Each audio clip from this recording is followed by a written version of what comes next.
Okay, hello everyone. In a new video, in this one we are going to solve an exercise related to electricity and the chapters of DC voltage, resistors, electric power and energy. This exercise was a previous one in the Brevet exams in 2009 second session, second exercise. The title of this exercise is Study of an Electric Circuit. The electric circuit of figure 1, they mentioned figure 1, then now we can use it. A generator G that maintains across its terminals a constant voltage UG is equal to 9 volts. Then the trick in solving such type of exercises is to write the applied voltage and the traverse current on the electric circuit itself. Then the applied voltage or the voltage of the battery is given by 9 volts. A resistor D1 of resistance R1 is equal to 4 ohms. Then D1, the electric component D1, which is a resistor, it has a resistance R1 is equal to 4 ohms. A lamp L carrying the indication 6 volt 3 watts.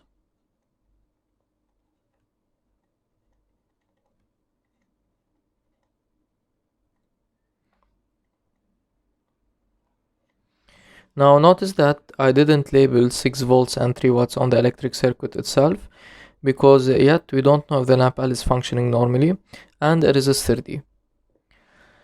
Till this moment they didn't mention figure 2, then we are not allowed to use it. Now in number 1 they are telling me what does each of the indications carried by L represent.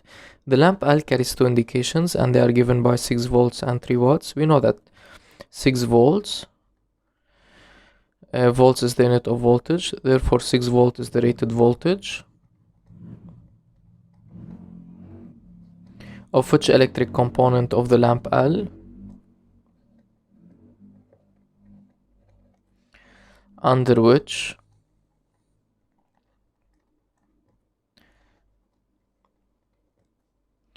it functions normally. Now as for the other indication, which is given by 3 watts, we know that watts is the unit of electric power, then it is the rated power consumed by L, under which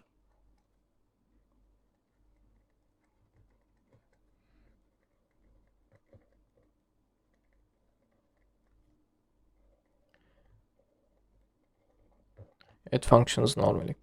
Now in number 2 they are telling me L functions normally.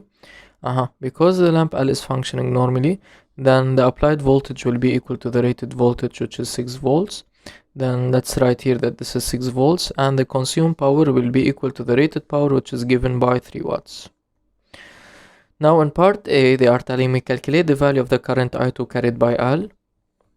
Now because the lamp L functions normally, we know the voltage and we know the power across L, then we can calculate the value of I2 using P is equal to U multiplied by I. Now constructing the triangle of this formula, here because we have multiply, then P will be at the top,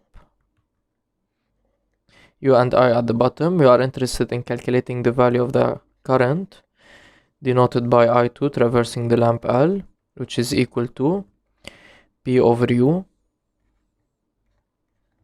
Now the value of P is given by 3 and the value of U, let's say U2, is given by 6. So plugging this on the calculator will give me 0.5.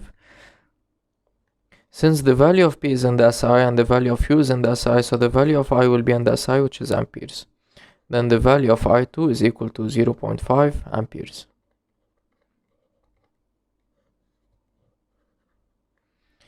Now this is the traverse current across the lamp L. Let me label it here. Now in part B, they are telling me what's the value of the voltage UD1 across D1. Now we already know the voltage across the lamp L, which is given by 6 volt. Notice that D1 and the lamp L are in parallel because they have only 2 terminals in common. Then let's say D1 and L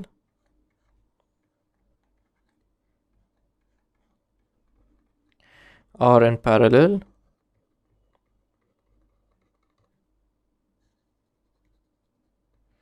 Then according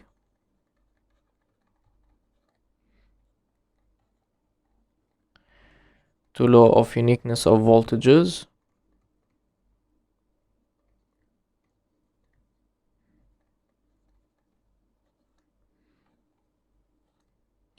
They have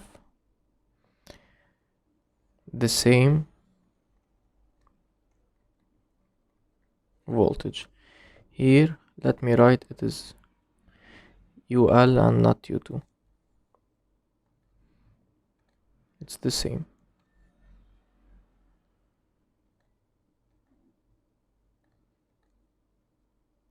Then they have the same voltage.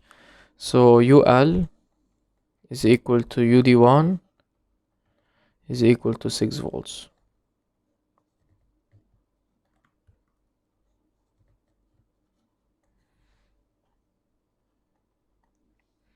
Now in part C, deduce the value of the current I1 carried by D1. Deduce, which means that we need to use the part just previously before.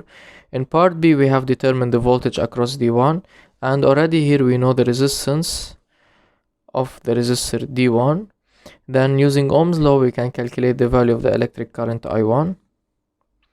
Let me make some space here. Then let's apply Ohm's law to D1. This is part C. Apply Ohm's law to D1, and Ohm's law is given by U is equal to R multiplied by I. Now constructing the triangle of this formula, U at the top, R and I at the bottom, we are interested in calculating the value of I, traversing the resistor D1, which is given by I1, which is equal to U divided by R. Now U is labeled by UD1 and R1. The value of UD1 is given by 6 and the value of R1 is given by 4. Plugging this on the calculator will give me 1.5. Since U is in the SI and the value of R is in the SI, so the value of I will be in the SI, which is amperes. Then I1 is equal to 1.5 amperes. Now let me label this current here.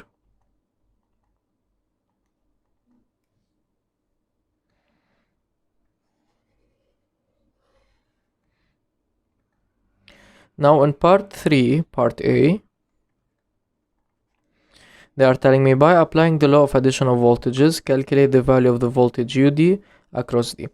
Then let's say apply law of addition of voltages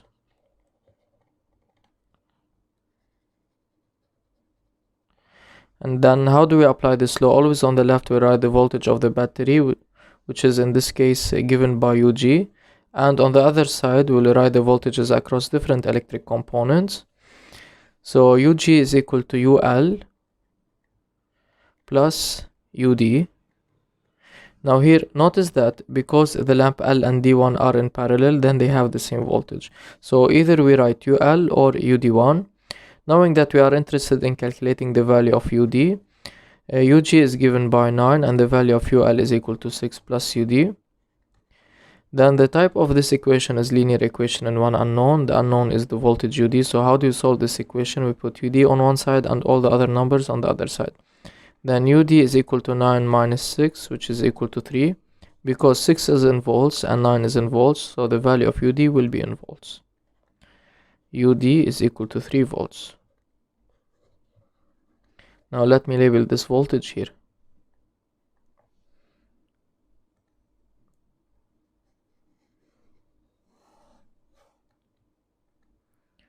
And now in part B of part 3, they are telling me the characteristic current voltage of D is that of figure 2. They mentioned figure 2, then now we can use it. Determine graphically the value of the current I through D. Because we need to refer to this curve, then we need to mention the word graphically.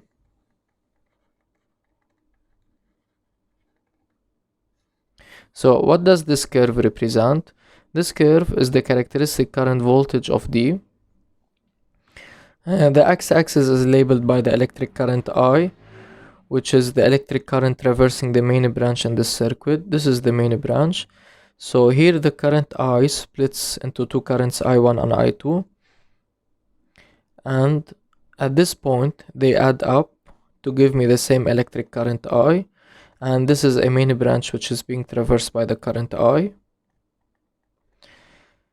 So this curve shows the variation of the voltage UD across the electric component D as function of I. Then if we know the value of I, we can know the value of UD, and if we know the value of UD, we can know the value of I by referring to this curve. Now we need to determine the value of the electric current I through D. In order to determine the value of the electric current I through D, which is traversing the electric component D, we need to know the voltage UD across D, and by referring to the curve, we will find the value of I. Because we are referring to the curve, for this reason I have mentioned it graphically, so they usually give a half a mark for this statement. Now from part A, we have determined the applied voltage across D, and which is given by 3 volts. Then let's say for UD is equal to 3 volts, we have now 3 volts, this is 3 volts. It corresponds to this point on the curve, which has a value of electric current given by 2 amperes. Then we have I is equal to 2 amperes. So the value of I is equal to 2 amperes.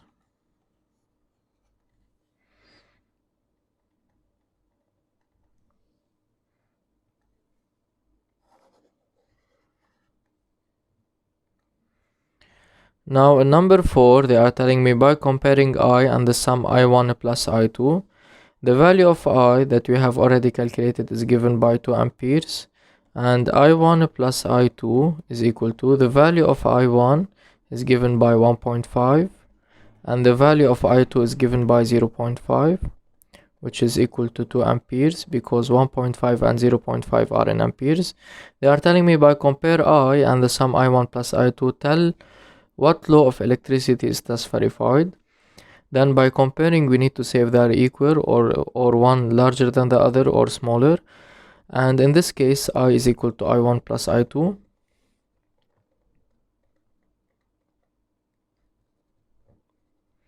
And by this, the law of addition of currents is thus verified. Then the law